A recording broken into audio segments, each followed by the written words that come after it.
У нас тут внезапно в очередной раз образовалась парочка потерпевших. Это вот мелкие противные соколки. По-русски они называются пустельги.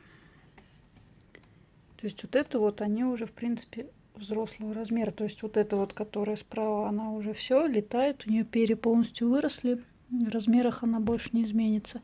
А вот эта хрень, она еще летать не может. И вот коротенький хвостик недоросший, там видно, что он растет. Пушинки на голове. Но он, в общем, выпал из своей норы где-то на высоте 4-этажного дома примерно. Нам его принесли. В общем, у обоих немножко растянуты крылья, поэтому они не очень хорошо летают и сидят у нас. Вот эта хрень, как я понимаю, не поела сегодня. Чего ты дерешься? Ну, вот кто дерется-то. Да. В общем, они такие. Боятся, конечно, но еще очень любопытные. Это чаще всего вот эти птички попадают к людям. Они гнездятся в городах, на крышах зданий, на всяких нишах. Потом их птенцы начинают активно оттуда выпадать. И часто на балконы к людям, на проезжую часть. В общем, всякие разные места. Надо у них убраться в коробочке. Да-да-да, давай, вали. А, у него крылышко так вот еще не установилось. А ты давай, тоже вали. Ну, давай. В общем, когда таких птичек находят, кормить их надо сырым мясом. Причем в мясе обязательно должны присутствовать кости. Вот у них, например, сегодня были половинки перепела. То есть тут с костями все. Вот это мелкое поело, а тот, видимо, не доверяет нашей еде. Давай, выходи отсюда. Ну, у него тоже что-то с крылышком. Пустельги компанейские птицы, то есть живут они группами, в принципе, собираются. Очень любят общаться друг с другом.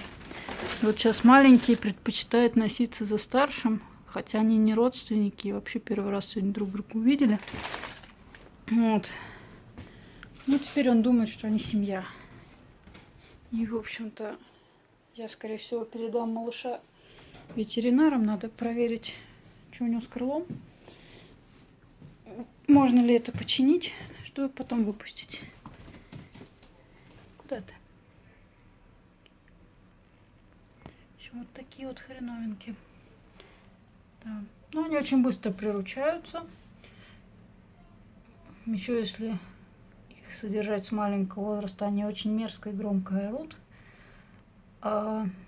Ну, кормить мышками надо и насекомыми. Они в природе питаются этим всем. Мясо из магазина им давать нельзя. Ну, пару раз можно, но если давать его много и часто, то птичка заболеет и умрет. Как я уже говорила, в мясе обязательно должны быть косточки, мех и перья, чтобы они могли делать погадку из него. То есть скидывать комочек такой. Вот у меня там лежит. Давай-ка иди сюда. Глупый, маленький. Вот у него выпирает вот здесь вот зобик, он набил его мясом. То есть едят они, в принципе, один раз в день. Набивают вот этот зоб себе едой и в течение там дня переваривают. Ну, малышей надо почаще кормить. У него, видимо, он когда падал, крылышко ушиб. А вот ты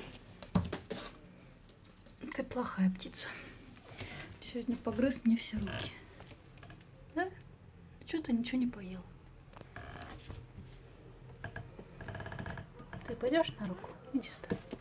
Он дерется. Ну, для всяких манипуляций, как я показывала с совой, брать их надо сверху.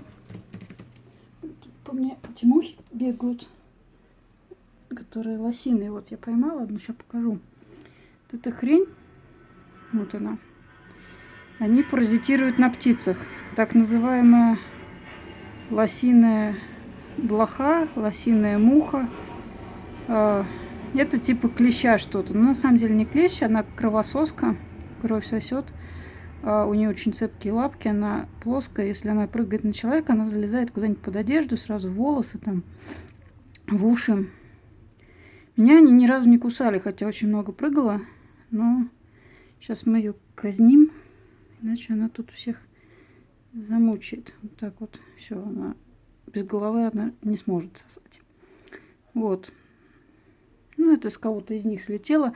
В общем, птицы от таких паразитов обрабатывают фронтлайном, спреем. Это для кошек, собак.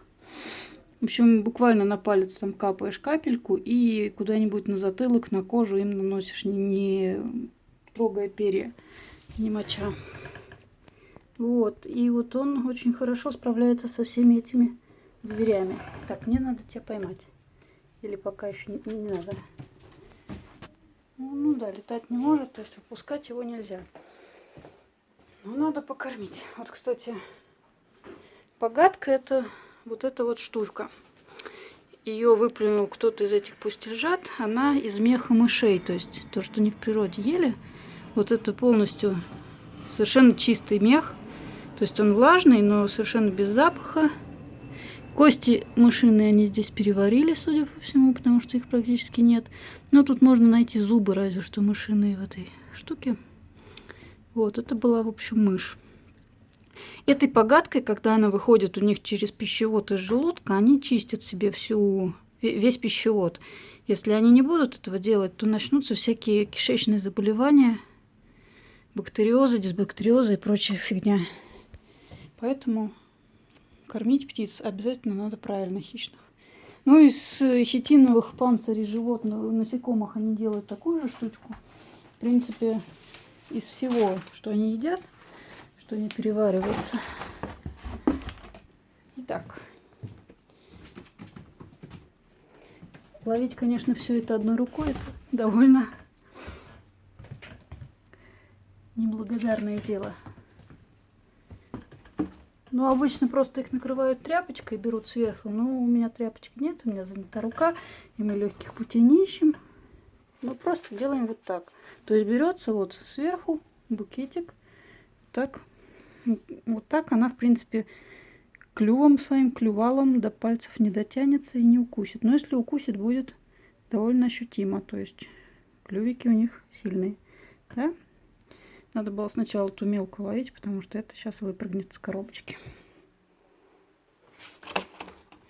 Или не выпрыгнет. Мы сейчас тебя закроем. Вот так. Теперь твой черед, мелкота. Нет-то там. Они еще любят падать на спину и начинать брыкаться лапками задними. Ну вот, напуганный такой ребенок.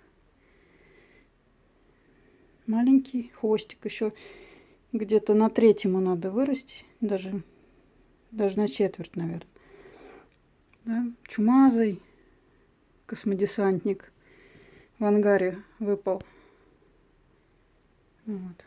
Ну, он уже не первый и не последний, конечно. Так, все.